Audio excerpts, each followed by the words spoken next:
Wow, what a journey. Stories like this remind us of the incredible bonds we share with animals, with people, and with the past. Now, I want to hear from you.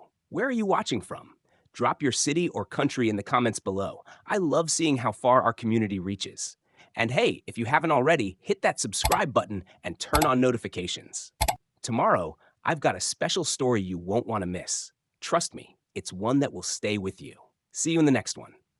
The dark past of Ranger. Will he ever be free from his torturers?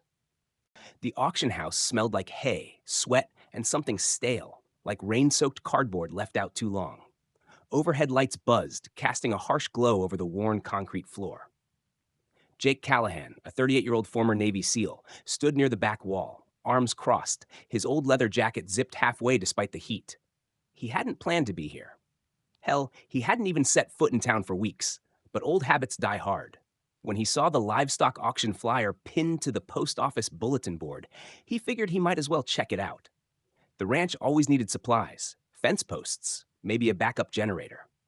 What he didn't expect, what stopped him cold, was the sight of the dog lying in the center of the auction ring.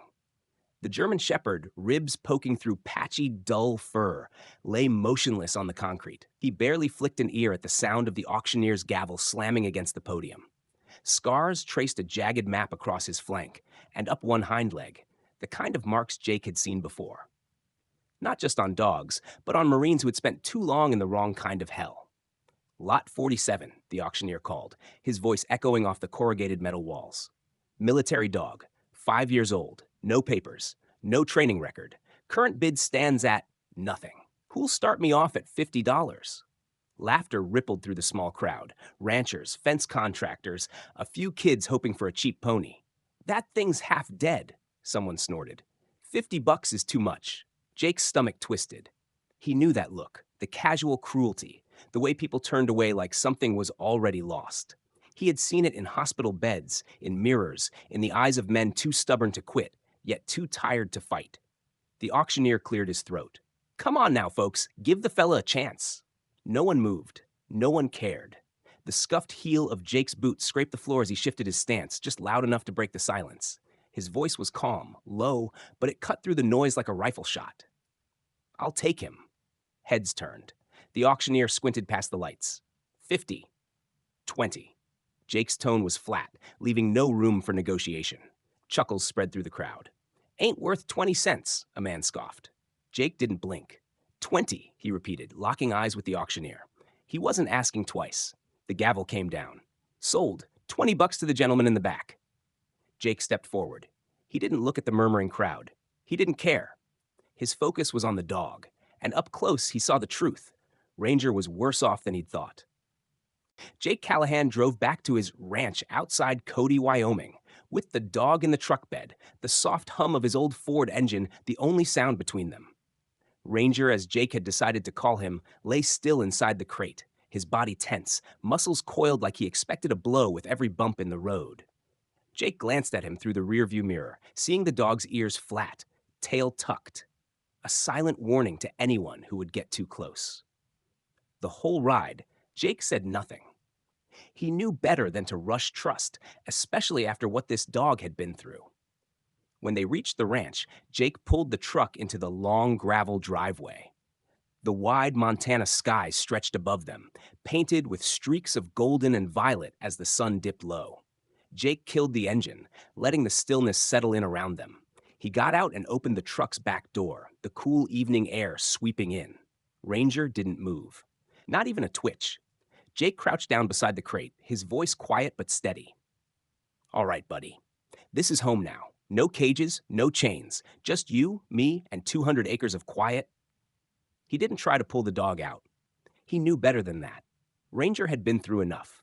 For a long while, they just sat there, Jake on the gravel, leaning back against the truck, giving Ranger the space he needed to make a decision. Jake wasn't in a hurry. He knew how to wait. It was something he'd learned in combat, in silence, in the moments between life and death. Finally, after what felt like an eternity, Ranger shifted, just slightly. His paw moved, barely an inch, then another. Slowly, cautiously, the dog slid to the edge of the crate, his head low, eyes scanning the wide open land around them. Jake watched him closely, a soft sigh escaping his lips. "You're okay now," Jake said, barely above a whisper. There was no response, no wag of the tail. But Jake saw it in the dog's eyes. Something like a flicker of hope buried deep. Ranger wasn't trusting him yet, but for the first time, he wasn't trembling. The two of them stood there, side by side, as the sun sank beneath the horizon, the quiet only broken by the soft rustle of grass in the breeze. Jake knew this was just the beginning. Both of them were broken in their own way, but at least they were no longer alone. And maybe, just maybe, that was enough to start healing. Jake stood, brushing gravel from his jeans, and said, "Come on, partner, let's get you inside." Slowly, Ranger followed, his paws tentative on the ground, but still moving forward, one step at a time. A few days passed, and life on the ranch settled into a rhythm, quiet, peaceful, but far from easy. Ranger was getting used to the space, still hesitant, always keeping his distance. He followed Jake around the ranch, but never too close. He'd linger near the barn or by the fence, his eyes darting nervously at every sound, as though expecting something to jump out from the shadows. But Jake didn't push. Patience was all they had, and he knew it would take time.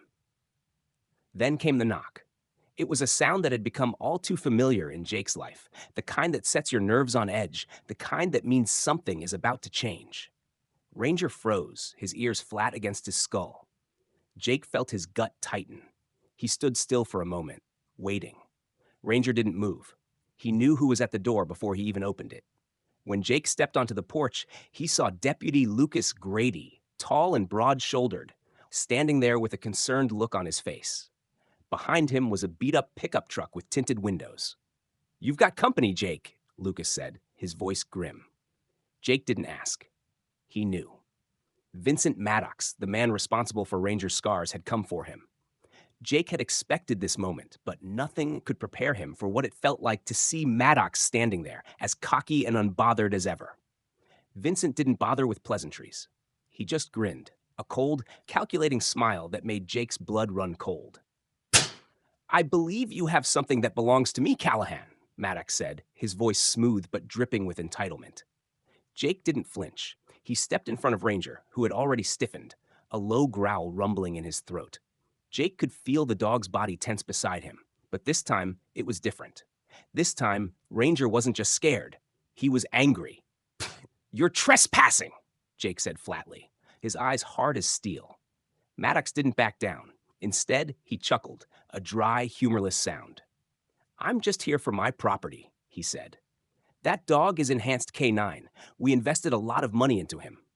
Ranger's ears snapped forward, his teeth bared, his body a coiled spring. He remembered Maddox, the man who had put him through hell, and he wasn't about to let him get away with it again. Jake put a hand on the dog's collar, keeping him still. "He's not yours anymore," Jake said, his voice low, dangerous. Maddox's smile faltered for a second, but only a second. He glanced over his shoulder at his son, Ethan, and then back at Jake. "You think you can protect him forever?" Jake didn't answer. He didn't need to. Maddox's smirk returned. "We'll see about that." As the truck pulled away, Jake stayed standing, watching them disappear down the road. Ranger stayed by his side, his body still tense, but the growl had stopped. The battle wasn't over, not by a long shot, but Jake had no intention of letting Maddox take back what was his. Ranger was more than just a dog. He was a survivor, just like Jake, and no one was going to break them again. The tension between Jake and Vincent Maddox had only just begun, but it didn't take long for things to escalate. Days after their encounter on the ranch, Jake's gut told him that Maddox wasn't going to let it go. And just as he'd feared, the confrontation didn't stay on the open land. It made its way into the courtroom. Jake sat at the defendant's table, fingers steepled, his jaw clenched tight. Ranger, who had come so far, lay curled at his feet, his dark eyes trained on the proceedings, alert, watchful. The courtroom was small, but the air felt suffocating, thick with the weight of what was about to unfold. The chatter of lawyers, the rustle of paper, all felt like echoes in a distant cavern, and Jake didn't care. His focus was on the man sitting across the room, Vincent Maddox, still grinning, flanked by his high-priced attorneys. The judge, a no-nonsense woman in her 60s, sat behind the bench, eyeglasses perched on her nose. She didn't waste time with pleasantries. The matter before the court today is simple. Your Honor, Maddox's lawyer began, his voice smooth, like he was presenting a business deal. This dog ranger, formerly known as Echo 117, is the property of the Enhanced Canine Program. It was never legally transferred. Mr. Callahan has been unlawfully harboring it. We request the return of the dog to its rightful owners. Jake could feel his chest tightening. His fingers dug into the armrests. Property. That's what Maddox had the nerve to call Ranger. Property. Like a piece of equipment. Not a living, breathing creature with a soul. Jake opened his mouth to speak, but his lawyer, Hank Grady, beat him to it. The old man stood, adjusting his tie and clearing his throat. Your Honor, we assert that this is not a property dispute. This is a matter of custody, and Ranger is a living being with rights. We have evidence that he was tortured under the Enhanced Canine Program, subjected to cruel, inhumane treatment, and we intend to prove that. The courtroom fell silent. Maddox's attorney shot Hank a scornful look, but Hank stood firm. He wasn't backing down. That's when Dr. Emma Rivera stepped forward, holding up a thick binder of evidence. I personally examined Ranger the night Mr. Callahan rescued him, she said, her voice steady but firm. The signs of abuse are clear: electrical burns, fractures, PTSD-like symptoms, and evidence of systematic trauma. This dog was broken, not trained. Maddox's lawyer tried to interrupt, but the judge raised a hand, silencing him. The weight of the evidence was undeniable. Then, Deputy Lucas Grady stood and added his testimony. I've been investigating the Enhanced Canine Program for years. Ranger's case is one of many, but it's not just about him. It's about the program and its illegal operations. The judge listened carefully, her gaze shifting to Vincent Maddox. This is more than just a legal matter, she said. This is about ethics and the welfare of a living creature. The courtroom was on edge as the judge deliberated. Finally, she spoke. I've reviewed all the evidence presented, she said, her voice sharp. The dog's welfare, his safety, and his rights to a life of peace and dignity matter far more than any outdated property clause. The court rules in favor of Mr. Callahan. Jake's heart pounded in his chest as the gavel came down. Ranger was his. Maddox had lost. But even as the courtroom erupted into whispers, Jake knew this fight wasn't over. Maddox's cold eyes locked onto him as he left, a silent promise that this wouldn't be the last round.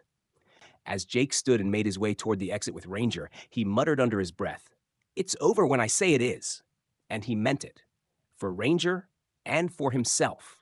In the days that followed the courtroom battle, things at the ranch took a new turn. Jake Callahan had won custody of Ranger, but he knew this fight wasn't over. The legal victory was just the beginning. Maddox, even though temporarily defeated, wasn't the type to let things go. And Jake wasn't about to relax, not while he knew what kind of man Maddox was. But for now, the ranch was quiet. The morning after the court ruling, Jake sat on the porch, watching Ranger pace the fence line. The dog's body was more relaxed than before, but his eyes were still sharp, always scanning the horizon. It was clear that he had found a sense of peace in the quiet of the ranch, but old habits die hard. He was still on edge, still waiting for something to go wrong. And Jake knew that feeling all too well. Then came the call. Travis, the local deputy, had been Jake's friend since their military days. He pulled up to the ranch in his patrol cruiser, the gravel crunching under his tires as he parked. "Got something for you, Jake," Travis said, stepping out, handing Jake a thick file. Jake flipped through the pages. The files were full of photos, scarred dogs, their bodies marked by violence, each one labeled as unfit for adoption. The documents described a black market canine training ring that had been busted 5 years ago. Jake felt his stomach tighten as he looked at a younger Ranger in one of the photos, already showing signs of the brutality he'd endured. "This is bigger than we thought," Travis said quietly. "It's not just Maddox. There are others, and they're still looking for dogs like him." Jake's jaw tightened.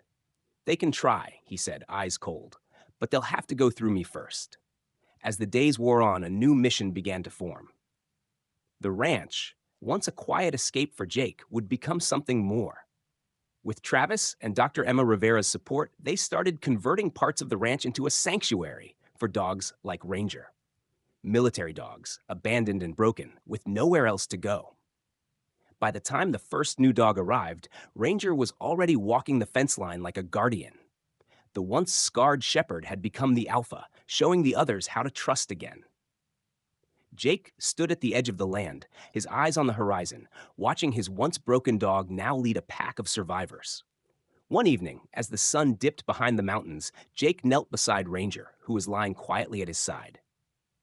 "You know, we're not broken," Jake whispered.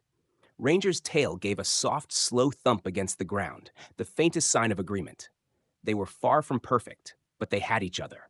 And now they had a purpose, a new beginning for both of them, right here on the ranch. Second Chance K9 was born. The old dogs had their second chance, and so did Jake. No longer just surviving, they were living. Wow, what an incredible journey we've been on today. Jake and Ranger have shown us that healing and hope aren't just words, they're actions. It's not just about surviving, it's about finding a way to live again. And this story really captures that struggle and triumph. I want to hear from you now. What did this story mean to you? Do you have a rescue animal? Or maybe you've been through something similar where you had to rebuild your life from the ground up? Drop your thoughts in the comments below, whether it's a personal experience or how this story impacted you.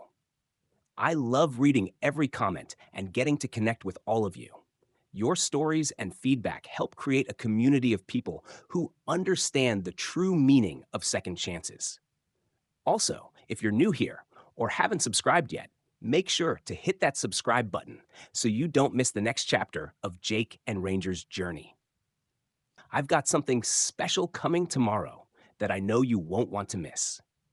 Turn on notifications so you're the first to see it. Let's keep the conversation going, and thank you so much for being part of this amazing journey with me. See you tomorrow.